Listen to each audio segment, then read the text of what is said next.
เดือนสุดท้ายส่งท้ายปีเก่า2568ที่ผ่านมานะครับผมมีเรื่องที่เคยตั้งใจไว้เมื่อ2 ปีที่แล้วกับสิ่งที่ผมตั้งใจไว้เมื่อ20มื้อที่แล้วนะครับมันได้เกิดขึ้นพร้อมกันนั่นก็คือเมื่อ2 ปีที่แล้วนะครับผมเคยตั้งใจไว้ว่าอยากจะมีเวลามาดูแลแล้วก็มาอยู่กับแม่นะครับเดือนละ10มื้อนะครับพอดีประมาณเดือนพฤศจิกายนนะครับมันก็มีเรื่องมาเอิญเรื่องหนึ่งให้ผมได้กลับบ้านนะครับซึ่งก็ในช่วงที่ผมกลับบ้านนั้นผมก็มีเวลาได้พาแม่นะครับไปเยี่ยมคุณป้านะครับซึ่งอยู่อำเภอเดียวกันแต่คนละหมู่บ้านนะครับผมได้เห็นน้ำตาของความคิดถึงได้เห็น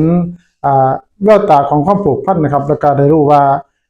ป้าคนนี้นะครับเคยดูแลแม่ผมแทนคุณยายนะครับที่เสียไปตอนที่แม่ผมยังเป็นเด็กน้อยอยู่นะครับผมก็เลยมีความคิดว่าถ้าเมื่อใดผมมีโอกาสผมอยากจะให้ป้านะครับได้มาอยู่กับแม่ผมเพื่อให้แม่ผมได้ขอรับความอบอุ่นแล้วก็ได้ตอบแทนคุณป้าที่เคยดูแลแม่นะครับก็เลยเป็นความตั้งใจผมว่าอยากจะให้สองคนนี้มาอยู่น้ากันสักระยะหนึ่งที่ผมมีโอกาสก็พอดีว่า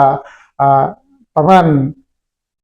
เลยกลางเดือนธันวาที่ผ่านมานะครับก็มีโอกาสได้กลับบ้านแล้วก็ได้อยู่กับเพิ่นได้10กว่ามื้อนะครับก็มีโอกาสได้พาคุณป้ามาอยู่กับแม่นำนะครับก็เป็นความหวังแล้วก็เป็นความฝันที่ผมมีความสุขนะครับ